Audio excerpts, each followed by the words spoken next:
Good morning, good afternoon, good evening, depending on where you are. This is the new and improved Fixed Op Show. This is episode 3 in the series. We're doing this every Friday just because we all know that service 8 in the morning, Monday to Friday is probably a bad time.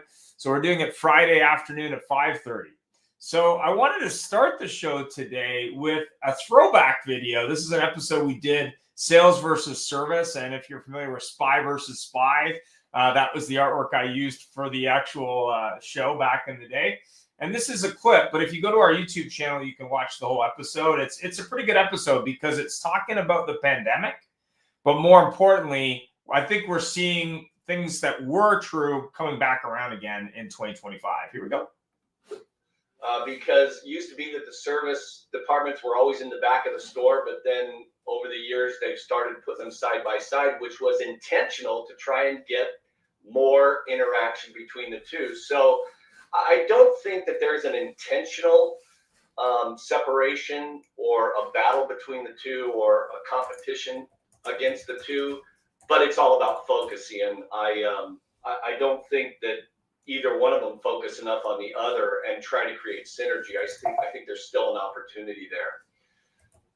Well, Gene, I have to say one of my pet peeves at the moment is dealerships that are sitting empty, yet have quite a full service parking lot in the back. And I've always said, well, if they're going to work together, why don't they wash their customers' cars and park them in the used car lot? Yeah, for sure. I agree with that. Yeah. Multiple acres of empty space for customer sales parking. Yeah. Hey, by the way, I just have to say hi to Jim Lehman and John Latka. We've done stuff together before, so good to see you guys and everybody else on the show too. Thanks for being here. Rock and roll. Let's go with Wolfgang. What do you think? Well, yeah, if the rivalry still exists or not, I think it does. I hope that dealer principals and GMs recognize that and try to work on it. I mean, that's in my opinion, one of the things that you want to try to work on. But the sexy part of the business is the front end and selling cars is the fun stuff. And unfortunately, I think there's a lot of dealer principals or GMs that have, they've more than likely come up through the ranks in sales and been promoted to GM and then maybe got their own store, which is great. But they don't have a lot of experience in after sales, and I think after sales tends to be a part of the business that some people regard as that necessary evil in the back, but it's a tremendous opportunity. Like Gene said, I think that people, if they realize that they can develop that synergy between the two departments, it's successful for everybody. So I think that's definitely a really good point. So Thanks, Wolfman. Brett. I think it still does based on the culture of the dealership. I think a lot of the GMs, as Wolfgang said, have come up from one side or the other, and they were always competing with the other departments, and it just kind of goes through there. They should be working together, not competing against each other, but everyone in the business likes to compete. Fantastic. Christine, last but not least, what do you think? Yeah, I think there definitely used to be. I've heard both sides of the aisle. And, when I was a technician, we always saw the front of the house, the service department, or the sales department always had the pizza party. They always got the matching jackets. They got everything. The party was at the front and the work was in the back. But I think COVID changed that. I think COVID took an opportunity for dealers to really look at what kept the lights on and parlay that into building a relationship because sales needed service for the first time. And Wolfgang, you said... So that's a quick intro. You can watch the whole episode. I don't want to play the whole episode, but if you are interested in the past, but more importantly, sales versus service, it's a great episode. All right, here we go.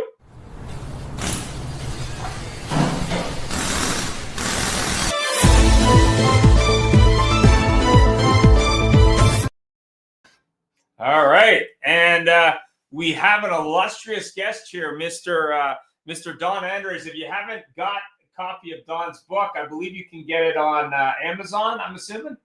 Am I right? Yeah. All right. Absolutely. I am reading it, so I can't speak to the entire book yet, but it's a quick read for people who don't have a lot of time. I think the total page count is about 100 pages, and it's big text if you're old like me, even without glasses, so you can read that. And I also wanted to if you're not familiar with Katie Maris, this is her book. If you're dealing with women in the service drive, which I know you are, women tend to have trust in that area, trust issues. It's a great book about that as well. So, Don, maybe you could tell us a little bit more about you. I guess the book, what you do, and then we can roll into the first question, which is, what's the best way service writers can eliminate $0 per RO in 2025 in the drive? Okay, so started off in 1979, writing service down in Detroit.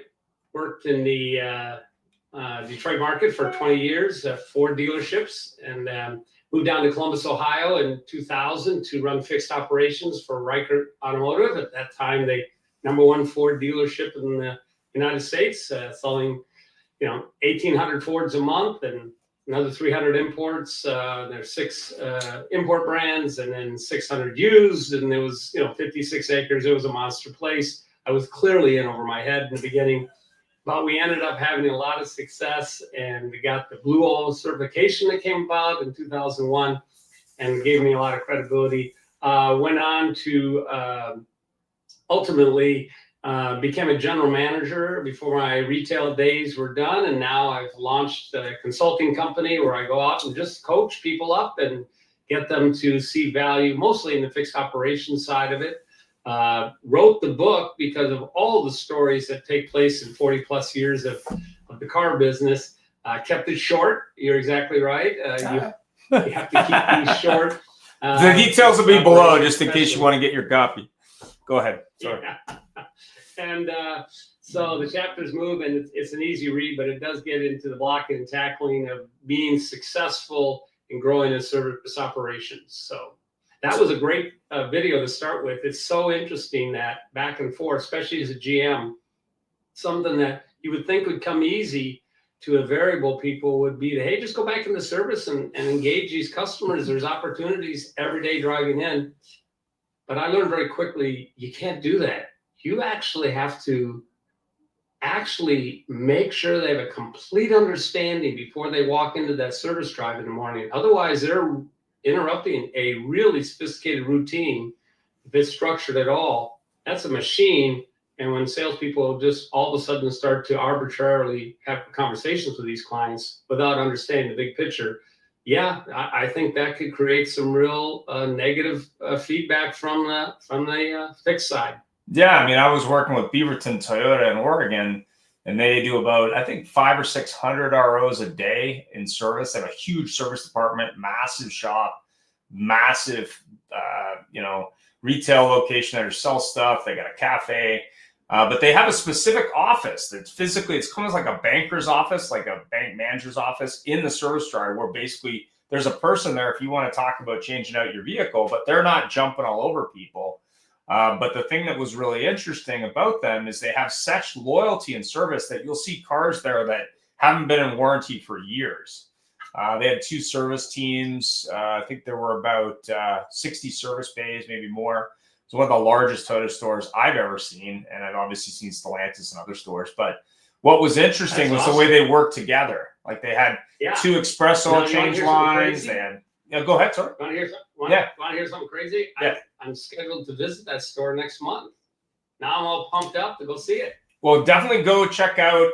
They have a sales process called Clear, which is really interesting. They've got like a retail store like you'd see at BMW or you'd see maybe at Harley Davidson. They got a cafe that's bigger than Starbucks. Like it's crazy. I think if memory serves me there, I think there was 18 or 24 service writers plus team leads. And then they have express oil change greeters, and they have 2 oil change express bays. And then the teams are colored. So they have I think it's like a red team and a green team, and they're on opposite sides. And the thing that was interesting was the teams don't work together. It's like you're either on the green team or the red team. And I was kind of like, okay, but you're in the same building. So I was like, that's kind of strange. It was kind of like the hockey match that went on last night. There were people on both sides of. But how do you Well, think? I mean, you I did. will say that's interesting because that's really well thought through. Yeah. The secret when you get into these big operations like that, what you're talking Yeah. about, is you do want to try to shrink that company into smaller groups of writers and techs together. One, for communication purposes. Two, it really allows the customer to stay up to speed. Otherwise, they're in this, the ROs get thrown into this giant vat, and you hope to get your car worked on. And that was the days in the 80s in Detroit. Now today, I'm impressed that they have a lot of that figured out, and that'll be fun to visit that store and see that machine working, because that's an actually really smart initiative. Yeah, I mean, we rolled out Zero Effects there, and it was the first time I think we'd done the service writer piece, the sales piece, and the tech piece all simultaneously in about a week. I think we did the whole thing. And it was interesting because the biggest challenge on the service writers, on the technician side, was they were recommending work and nobody was selling it.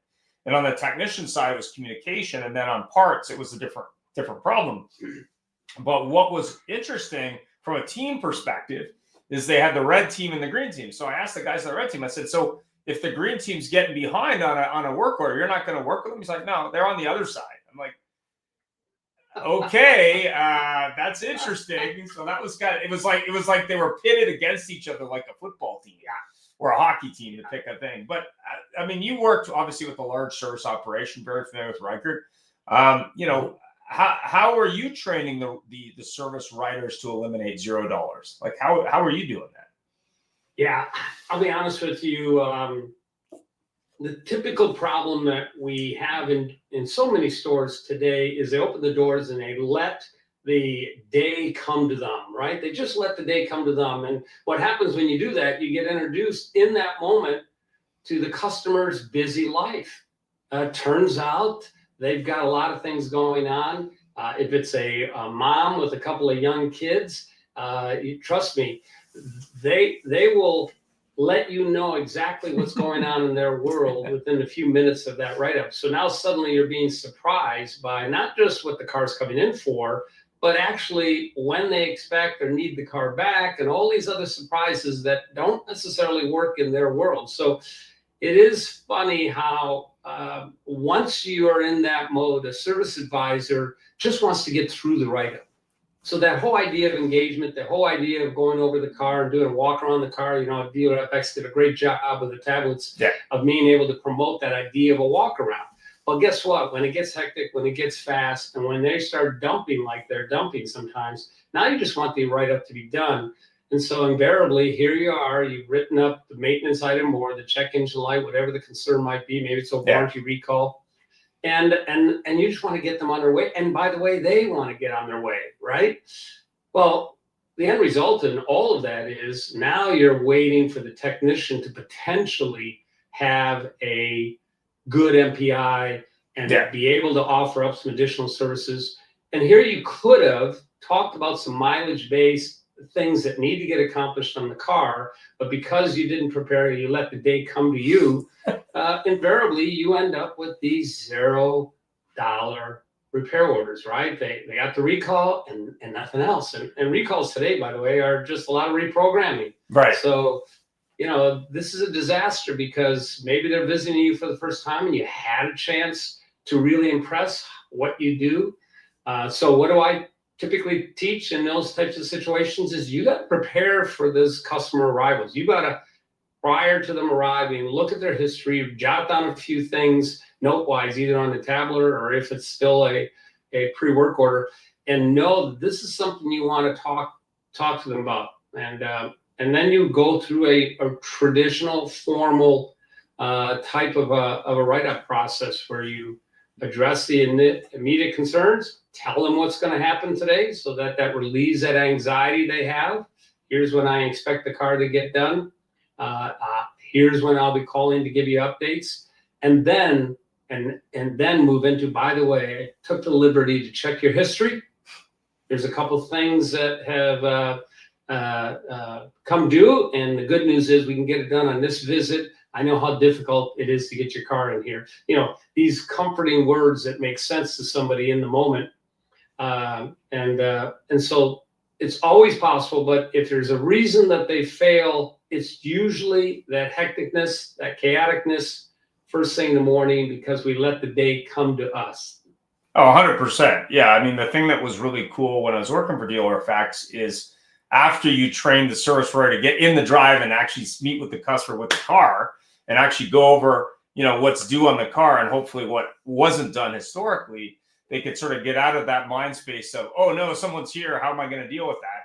But also it was you could lean on the manufacturer and say, hey, based on the car and the miles on the car and the work history on the car, these are the things they recommend doing. And by the way, these are the ROs that you declined last time because obviously time or money, whatever that might be, and add value. And I think we were talking a little bit before the call of one of my favorite programs, the free oil change for life program, where basically you're sucking people in for this free oil change, but then you got to sell them something because there's obviously no money in that. And we were also talking about another offer I saw recently in my local market, which was even crazier. If you're in a market where there's, a tire change opportunity, be that be in the northern climate where they have snow or where I live, where you have to have some sort of snow tire, tire storage is a great profit center for dealers. But they were like, oh, not only will we make no money on the tires, we're going to do tire storage for life for free. And I'm like, what are you guys doing? Like, stop giving away stuff for free. And it reminded me a lot of an Audi dealer I dealt with years ago, where what they were doing was they were doing remote service. So what they did is they have a fleet of drivers. They'd send the driver out to drop off a loaner car. That same driver would pick up the car for service, drive it back, service it, and then flip it again. And I sat there and I went, okay, like what? How does that make sense?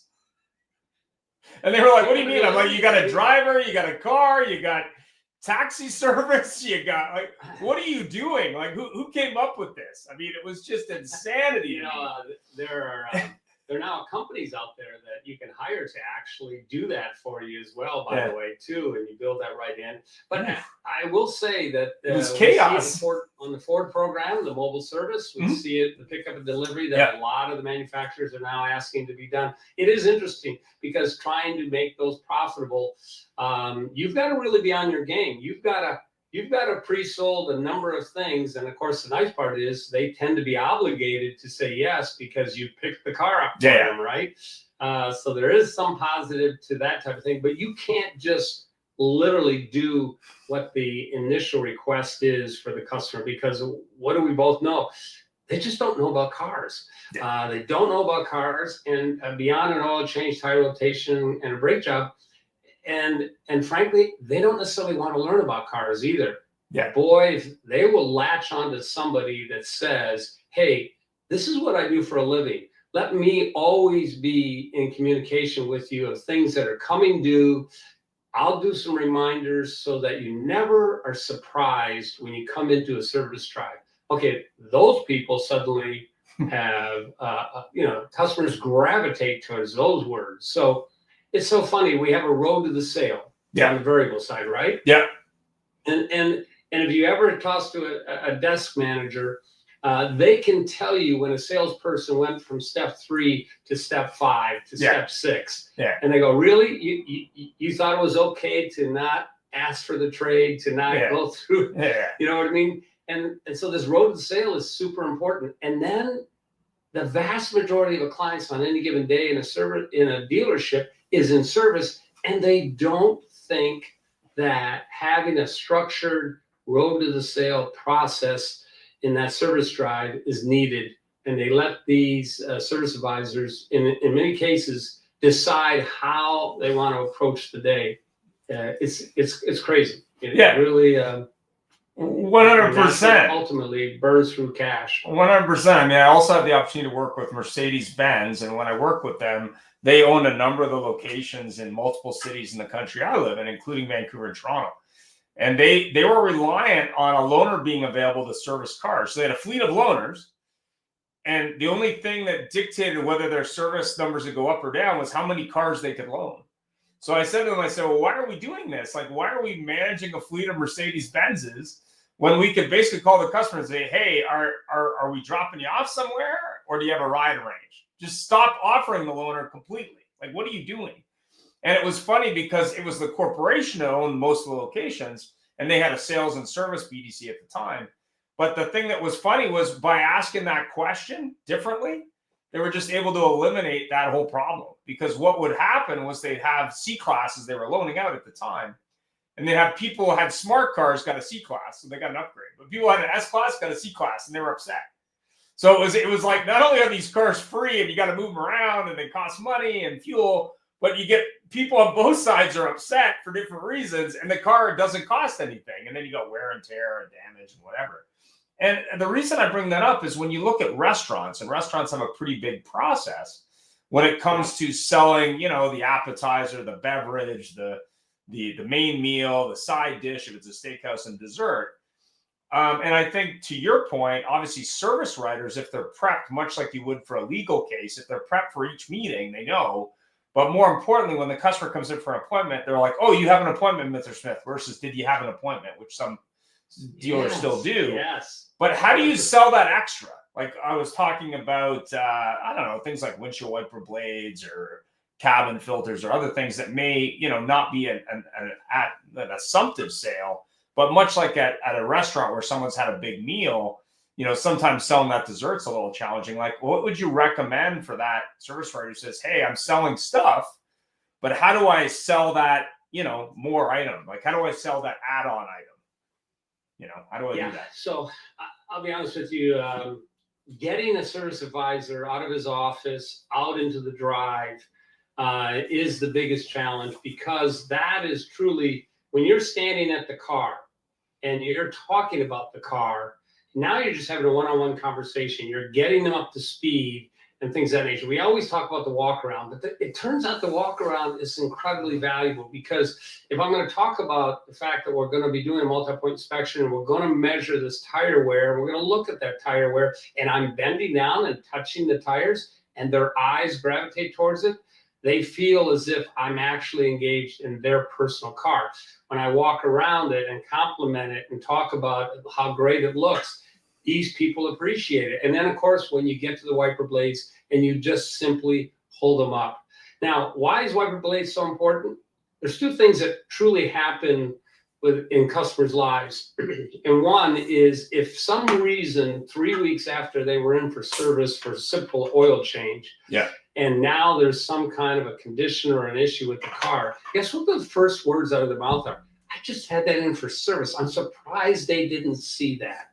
I'm surprised they didn't catch that, right? Yeah. So that's the one thing that invariably you have to discuss with both technicians and writers about the quality of the multi-point inspection. You really do have to do that, because they actually assume, without ever being asked or prompted, that actually is happening anyway. And then two, the most important is that first night rain that you're driving the car and those wiper blades are streaking and they go, man, I just had it in for service. I should have got some wiper blades. And you go, the opposite is when you recommend wiper blades, which really depend on the conditions you drive in, like you're talking about in the north, that could go through in 6 months.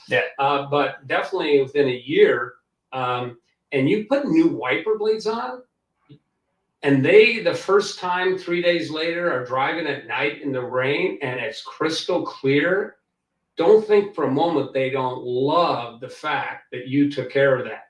That you mentioned it, did it, and they remember you. So it's very similar to the idea of the restaurant and the dessert, right? Yeah, well, I've got a great example I was going to share. So this is a master class in how to sell dessert for those people in the restaurant industry. So in the restaurant industry, I mean, you have obviously the dessert cart, you got the dessert case, old school. You got, you know, people that know how to sell coffee, maybe at a fancy steakhouse. But the one that I really appreciated was the dessert you sell yourself. So how do you sell a dessert to yourself? And it's not about the dessert menu on the table like the drink menu, by the way. How would you do that? Okay. What do you think? Well, first of all, the big issue with desserts for us is that we never leave room. Right? Exactly. We don't think about the dessert till the end of the meal.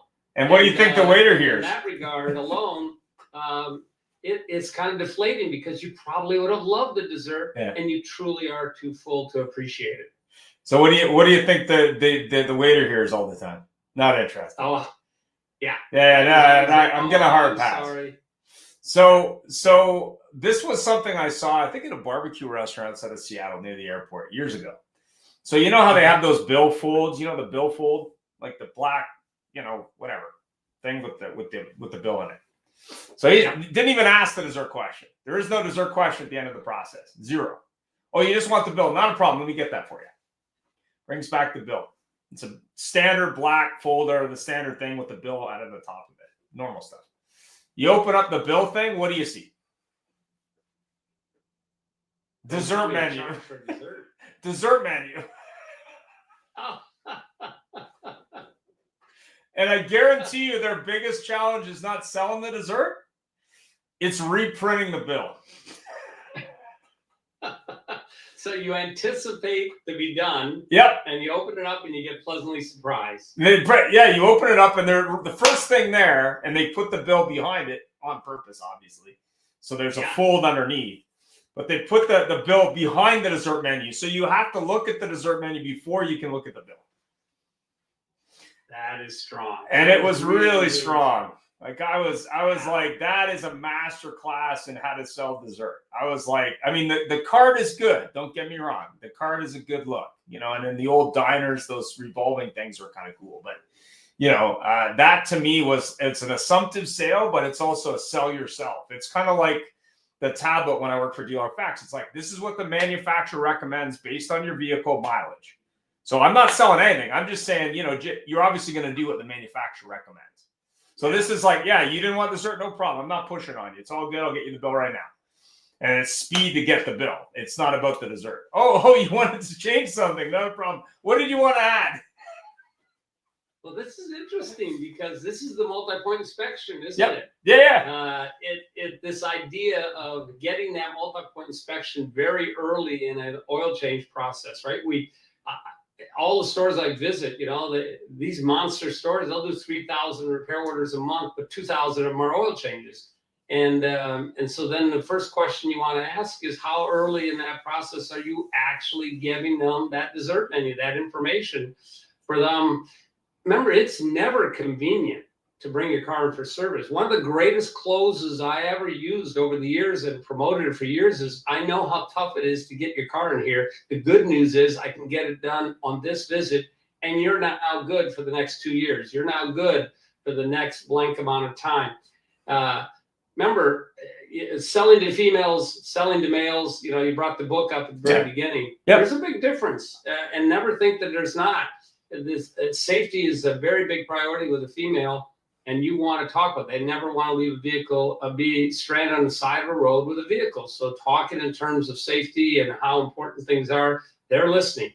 Males, you've got to tell the price up front, get that off the table, because that's all they're thinking about. And the second thing is, they have to have some kind of justification in their mind to get it done. So when you present something, you immediately, I've learned over the years, have to then add 1 or 2 justifications to push them over the edge. I talk about, my wife goes into a furniture store and we're going to buy a couch. We don't need a couch, but guess what? We're buying a couch today. And so while she's looking at design and she finally settles on one she likes, she'll say to her, "What do you think?" Now, I am immediately searching for the price tag on that couch. And I'm going to very quietly, very coy, kind of look down to see what that is. Then I start to rationalize my mind the justification to pay that price. So now I'm going to sit on the couch. Now I'm going to see whether or not it's comfortable. I had to get that price out of the way first. And now I'm rationalizing my mind. I'm going to have a happy wife. Okay, now maybe I'm going to buy the couch. And so we have to have these psychologies when it comes to customers coming in the drive. So we got to give them the information early, that MPI, and then we have to focus on what do we want to talk about in those few moments to discuss why this is important to get done. Filters, easy, right? You got to get them done. A little more difficult might be some of the fluid exchanges that they talk about, a fuel service, things of that nature that have to get accomplished, but are things customers aren't accustomed to paying for. So now we want to talk about why it's important. We hope they say, "Why do I need it?"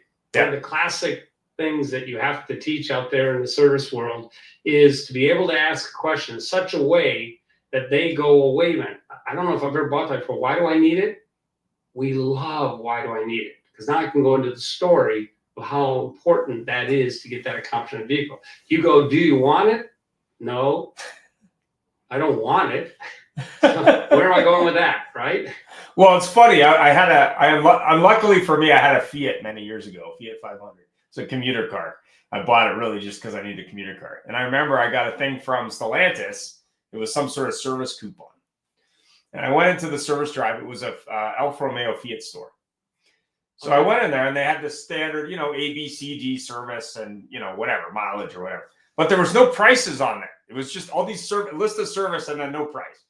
So, and I had this coupon. So I showed up and I said, yeah, I got this coupon from Stellantis. I'm assuming I can use it. He goes, oh, I don't know.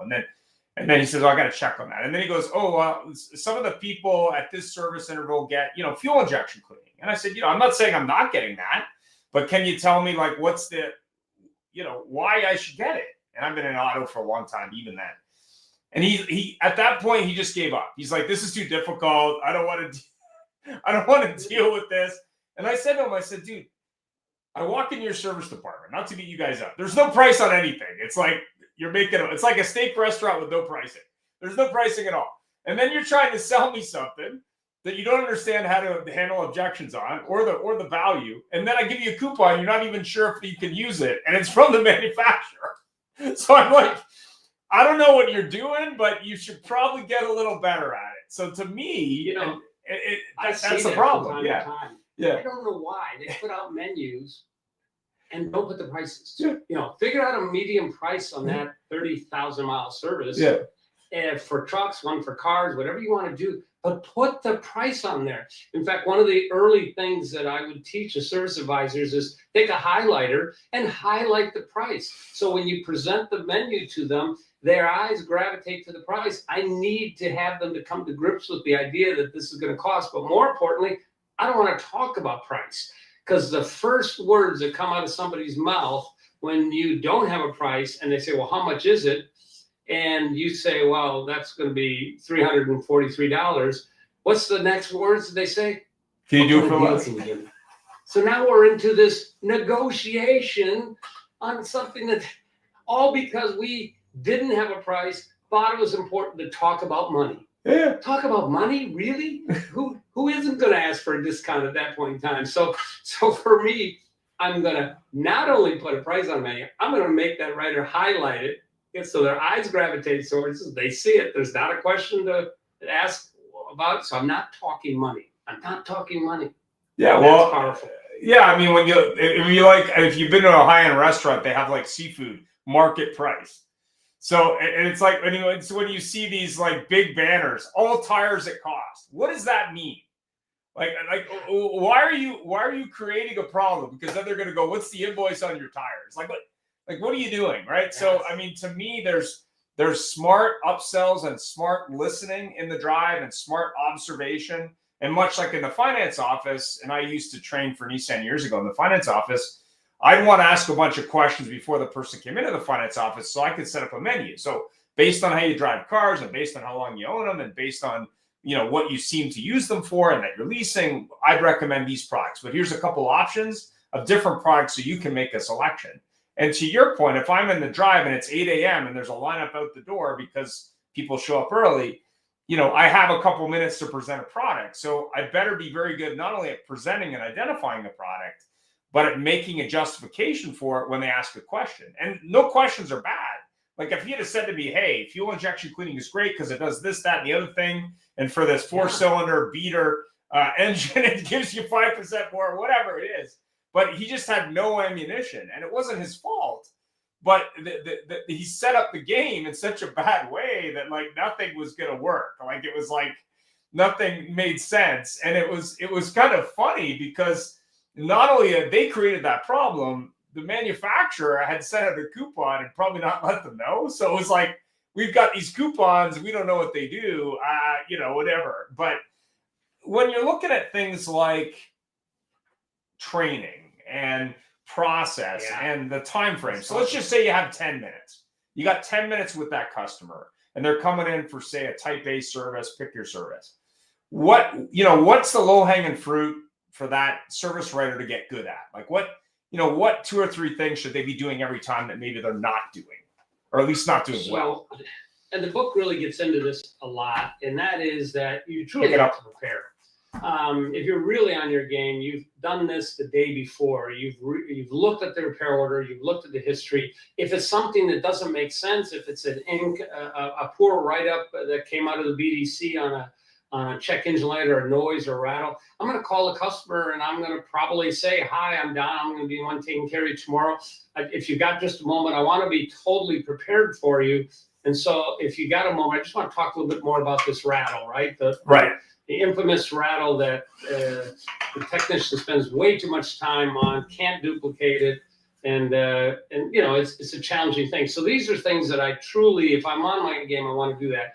But I want to get that prime concern out of the way very early in the process too. So I've greeted them. If they're on time, I thank them for being on time, right? I want to win and get that relationship started early. If, "Hey, thanks for being on time, we're totally prepared for you today," is comforting words to the customer.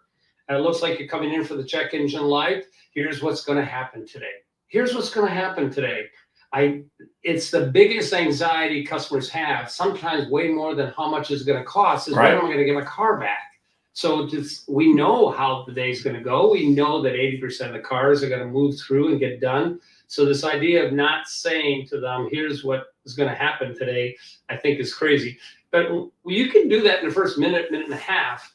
And now you get to start to, in essence, talk about, let's do a quick walk around the car. And then you get to start talk about, in fact, I took a look at your history. Everything was great. We noticed a couple things on the last service that you had held off on, the fuel service and the brake service. And I might say, did you end up getting those done? Well, of course they didn't. It was 6 months ago. They forgot 2 days after they left. And so they say, "Oh, I totally forgot about that." No problem. The good news is we can get it done on this visit. And then you're good for the next 2 years. Did you have any questions about why we want to get that service accomplished? This is a great time to ask, right? So the only way you really train up a service advisor staff truly at the end of the day is they have to have some after work and go, "Oh man, it's a long day. Now you want me to stick around?" You do. In the beginning, you have to stick around after work, get into a circle and put up some scenarios and ask for role playing to actually get done. I know that sounds crazy, but we do it in sales and the variable side all the time, right? There's constantly sales training. And here these advisors need to be able to know why we change fluid. Why do we change oil? Why do we change transmission fluid? Why do we change brakes? Why do we change coolant with this world standard coolant? It's, incredibly balanced chemical composite that now is in this vehicle. It's impressive, except for when it comes out of balance and becomes acidic. And now the vehicle is, the coolant is eating the engine from the inside out because it's become acidic. We know that because we've taken water pumps off vehicles and the fins are gone. You go, how does that happen? So these are things that a service advisor has to get to the point where they know the story. They know the story, they can speak it confidently, and they're hoping the customer says why.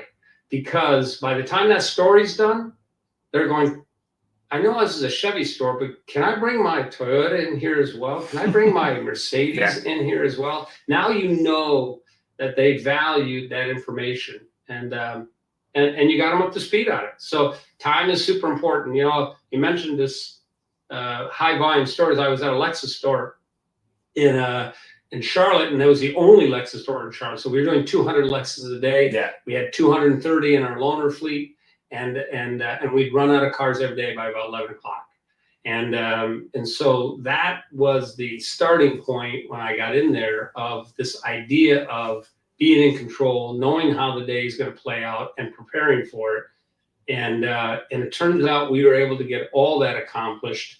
And the customers were getting a great experience because why? All that work was done that I knew I was in control of, which is the appointment and the history and all those things. And now I'm just having conversations with the car. We absolutely blew up the gross in that store once we slowed down and we were prepared and we got the customer to engage instead of just getting in the car and going. Right now it's much easier or much more difficult thing to sell over the phone. Yeah, 100%. I mean, I remember being in a store years ago, and this was kind of a funny little prop they had. I mean, I've obviously already seen the props on the advisor desk with the oil and the different liquids. But this was like, if you remember, I don't know if you've ever been to like an art museum or like the Smithsonian, and they've got all this sort of like ancient artifacts. Like they've got like a display case, and so they had one for worn out parts. So they had this one, like at the end of the service drive, it was like a big case, and it was like a bunch of obliterated parts they'd replaced. So it's like example of like worn out brake pad and worn out brake drum, and this and that, and a bag of chips. Suspension components, no doubt. Yeah, right? yeah. So what the service writer could do is, you want to know why you got to replace this? Well, I could take you out back, but to save you some time, here's what it looks like. Here's what a new one looks like. Here's what yours looks like. Yeah, you need to fix that thing, right? And it was kind of funny because I was actually talking about this week, because when I was with Dealer Effects, they were trying to get service technicians to take photographs underneath the car with a tablet. Well, the video, do video MPIs. Yeah, big deal. And I was like, so the guy in the bay in a noisy shop who's probably looking like he's been under a car all day, you're gonna get him to shoot video. They're like, yeah. I'm like, okay. He doesn't even want the tablet in his bay. Like he doesn't want that. Out there, it was interesting. No question about that. You know, I told you I got started in 1979. Yeah. In those days, down in Detroit, the doors would open up, and the write-up desk was all the way at the very end of driving through the shop. Most of the customers never made it to the write-up desk. They were flagged into a bay. Technicians had the car in the air, and now he's calling me over with my clipboard. I'm this young 19-year-old kid, right? And he goes, he's underneath the car with the customer. He goes, looks like you got a rear pinion seal leak here. It looks like you got a rear main seal right here. And we'll look at these brakes. And, what'd you bring it in for? Oh, stalling? Yeah, we'll do the stalling too. I mean, they truly were pointing out everything on the car. In those days, I think it was paid 50-50. So they really did run the show. But you learned amazing techniques on being able to talk with customers about their needs, because truly the customer appreciated the fact it was the first time in years they've been underneath the car. Well, yeah. I mean, I was at an Audi store. He made it, when they would say, oh, I don't think I'm going to do it, he'd look at them strangely and go, wait a minute, you use this? Did you look at it? Yeah. If you don't get to work, are you going to lose your job? Yeah. Okay, we got to get this done. Well, it was funny. I was at an Audi store, state-of-the-art Audi store, one of the fanciest I've ever been at. Very state-of-the-art facility. Everything was brand new facility. They had like a computer at each workstation, and everyone had their own laptop. There was a bunch of young whippersnapper technicians, and there was one or two old timers who've been doing it a while. And I remember talking to one of them, and he used to work for Mercedes, and now he's working for Audi. German technician, probably got 30 years, turn a wrench. And he goes, yeah, I sometimes laugh at these young guys because they plug into the computer on the Audi, and it tells them how to fix it. And then they go through all this stuff. And then he goes, I just tell him, like, yeah, that's not the problem, dude. True. And he goes, I can tell you what it is, but if you want to run around, like, you can. And it was really funny because he had just a laptop, like an old one that he used. Yeah, I mean, they take you down so many rabbit holes just to confirm diagnosis that the senior guys have seen that symptom 4 times. It's always the same thing. And let's go. Let's fix the car. Yeah, I agree. You've got to have that mix. There's no question about it. And that was the interesting thing, because as you look today, you have basically 2 groups of technicians. And most dealers, you have the guys who are going to retire soon.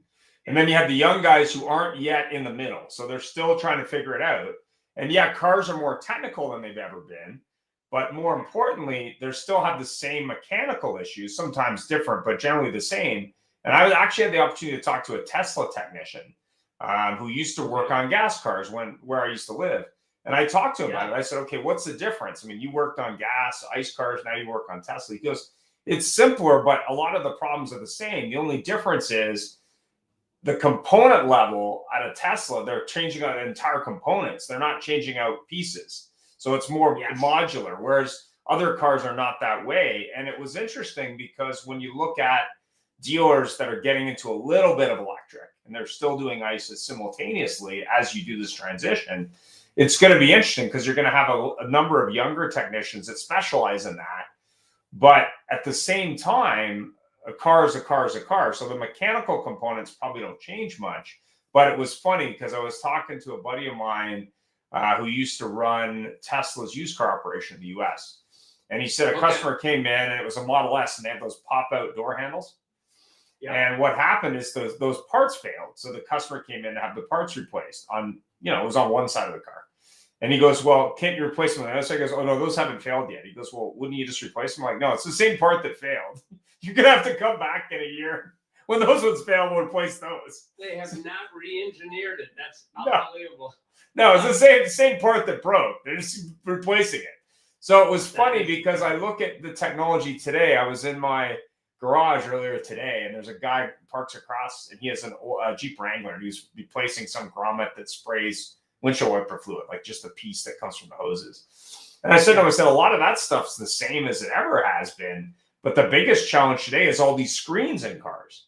You've got software from Apple, you got software from BlackBerry, you got software from Stellantis. All these screens work together. You got sensors everywhere. And that's where I think it really is become interesting, because not only do you need to get extended warranty, whether it's when you buy the car on that or whether it's in the drive, those are things that really, I think there's a huge advantage as is like, why you're here doing your oil change, or why you're here doing your inspection, or why you're here doing your tires or something that you declined before. We should look and see if there's an update, because the software on these devices, pick your device, updates every week, but the software on the car, something's over the air, but a lot of it, the compatibility is the biggest challenge we see out there today when the cell phones, mobile phones are constantly being updated, and the manufacturer has to stay up to tune on all those. And then you're right. I mean, when you move into now data bus lines where so many things are feeding into a module that then sends a signal to another module, right? And we've seen this happen before, where a customer comes in with a power window that doesn't work. Yeah. And so they tear into the door and they are trying to figure out, is it a motor? What is the concern? Is it a switch? No, the actual condition is a power seat problem. There's a short or an open power seat, but because he never moves his seat, that never gets changed. He doesn't realize it doesn't work, and he just knows that the actual power window doesn't work. So these these data buses where these guys have to go in there and not necessarily listening to the customer's symptom and trying to fix that. They have to start sometimes from fresh and understand what's happening and where are the signals coming from. I feel for these guys today, those challenges. And then, like you said, the amount of components now in these screens are getting larger and larger. And there's so much communication that takes place between each other, all because the customer is demanding this kind of a cool, neat thing, right? But it does create a dissatisfaction. No doubt about it. So what about declined arrows? I mean, obviously we want to sell as much as we can on each work order. We want to make sure we're having a conversation with the customer. We want to make sure we're pointing out things that, are something that benefits the customer, so that way when they leave, we're not leaving money on the table, but more importantly, we're adding value. But what about those declined arrows, to your point earlier, that, were 6 months to a year ago that no one ever followed up on? Like, you should have got this done and now it's in the red. It was in the green, but now it's like beyond red. Like, how do you convince them to finally go, okay, I kind of have to do that so I can drive my car? Like, I was at the dentist recently. I had some, like a pain in my tooth. So I went in there and I'm like, she's looking at it. She goes, it's a good thing you came in. I said, why is that? She goes, well, you broke off part of your filling, but I can just refill that. I said, it's kind of like a car repair. It's called maintenance. You don't do that, then you got a crown, right? Yeah. So this is interesting. In the industry, about 25, the closing percentage of additional needed services, so not what the customer came in for, but the additional needed services, the average is anywhere between 25 and 30%. Mm-hmm. If you are a monster closer and you really are good, you might get to 40%, which still means that 60% of the people are leaving because they didn't have time or money that day. But invariably, it's probably near 70%.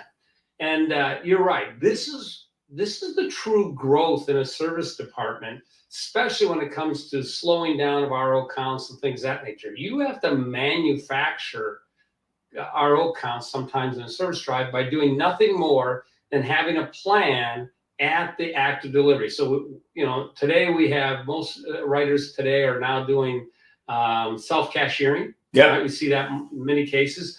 And so here you get this great opportunity to review what they came in for. And you don't just send them on their way. You literally take a moment and say, here's what we saw on the multi-point inspection. Here's the things we found. I called you on the phone, or I sent you the app. You said, go ahead and do this and this, and you wanted to hold off on these 3 items.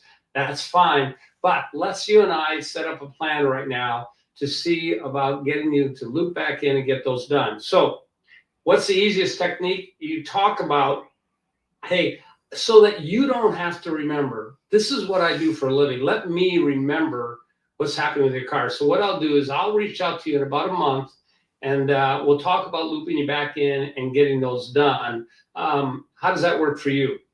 Oh, well, okay, yeah, you can call me in a month. Perfect. If you can't do it, that's fine. We'll extend it out another month, but this way I'm remembering your car so you don't have to. And then if we can get all this done by the summer, you're in great shape for the next 2 years, 3 years, whatever it might be on these services that you've recommended, right? So customer says, great, I appreciate that. So again, we choose our words wisely. When that customer leaves, we're going to take that repair order number, and that's all, because everything is now based off of that in our electronic world. And I'm going to go into a Google Calendar right on my desktop that everybody has, or an Outlook that everybody has, and I'm going to go out 1 month from that date, and I'm going to put in there that RO. So we're at, what is today, the 21st February? So March 21st, I'm going to go ahead and put that RO number in there. And so invariably what happens on any given day, you might have 3 or 4 ROs that might get populated into a month out. So now you show up a month later and you pull up that calendar, and here's 4 ROs that you need to call sometime throughout the day. Yep. And how do you do it? You'll just pull it up on your system. You can see, oh yeah, I remember this conversation. I remember this customer. Yep. And now you call them and you go, hey, this is done. We just wanted to do a quick reminder. We service your vehicle. There's a couple things you want to hold off on. I talked about looping you back in a month or so. Did you want to go ahead and schedule to get that done? About 30% of those people will say yes at that very moment. Yep. And then the rest will say, you know what? I need it. I need to still put it up. No problem. I'll call you another month. And now you move that RO again 1 more month. So if you can imagine doing this every day, 6 months into this deal, you're going to have a couple things. You're going to have customers coming in that day of sold work from 30 days ago. And then, believe it or not, actually more say yes at 60 days, because now you've called them twice and now they've put you off twice, but now they go, oh, you know what? Yeah, you're right. Let's go ahead and do it. Now, again, you're talking about somebody that already comes to you. This is a customer that already decided they want to do their servicing at your store. You just remembered for them, and you did it in such a way that they appreciated it. So invariably, I have sold work from 30 days ago and 60 days ago coming in every day along with my normal traffic. And this is where, when I get into stores and I've spent 6 months or a year with the store, and they go, how did we get 30% year over year growth in labor and parts sales? Well, it's because we always had a plan for the decline. We always had a plan. And, my store that I took over had not been profitable in 8 years when I was a general manager. 8 years. And it took about 6 months to put together a team. But by the end of the first full year, we had 30% growth in service. And we go, wow, that's amazing. That's awesome. Well, we had 30% growth for 3 straight years in that parts and service, because we value the decline service and this idea of doing something as innocent as putting an RO number on a calendar out 30 days. So I teach that a lot. Yeah. So if a dentist can do it when you get your teeth cleaned, if a doctor can do it when you're coming in for an annual checkup, if you can book that out, so that way you're not chasing that customer, and that way you're getting some verbal agreement, that's a huge thing. But more importantly, there's a benefit to the customer. If it's an item that's in the yellow on your MPI, or it's in the red, I mean, clearly you got to do that soon. And there was actually even a company years ago, I don't know if they still exist, or what they would do is they do like a layaway program for that service where you could make multiple payments to pay for it. So, I mean, there's all kinds of ways to look at that. Yeah. But That more exists. It's powerful, isn't it? Yeah. It really is. Because it might be a money issue, but that money issue may not be an issue next month. So, unfortunately, we're out of time. This hour went by quickly. This was fun. It went by quickly, but yeah, I mean, I would agree. If a dentist can convince you to come and get more pain in your mouth in 6 months or 3 months, or a cleaning or whatever, or a doctor can convince you to come and get a blood test or an X-ray or something in 3 months, I'm sure you can do it for a car, especially when someone's depending on that to get to and from work. But also, you're building trust with that customer. You're going, hey, I care about you and your car and your safety. That's why I'm doing this. I understand budget's an issue, right? Yeah, but listen, they value somebody that thinks enough to remind them. Yeah. Remember, there was lots of reasons that day they said no, but invariably, and it's such a small percentage that may take that information and run to an independent and do something. Yeah. It's such a small percentage. It's almost not worth talking about, because that's always the fear, right? And it turns out they just appreciate the reminder call. It's something you agree to at the act of delivery. They appreciate it, and invariably it's easy to do. Yeah, I mean, I remember working with the same Audi store, and Audi has Audi Care, so that way they don't pay for service. And the thing that the service writer, one of the service writers I was working with, his biggest fear was having to explain to someone who was outside of Audi Care what it was going to cost to fix this car of theirs. And it was funny because he had customers that he had this conversation with, and it wasn't an issue. But it was the new customer that came in that he knew he was going to have to hit with a big bill, and he was always a little apprehensive about it. I said, dude, it's still a car. Like, it's still their car. I know it's expensive. Tell them Get everything. it. Tell them everything. You know, share the details. If it's done the right way, they appreciate it. Yeah. All right. Well, thanks for the time. And of course, check out Don's book. You can get it on Amazon. It's Fail to Grow by Don Andres. There will be more details below, and probably a link to the book. It's a quick read if you're an auto person, not a lot of, if you don't have ADD. But this is a really good read if you want to get better in the service department. And thanks for watching today. Happy Friday, and have yourself a great weekend. We're out. One sec. That's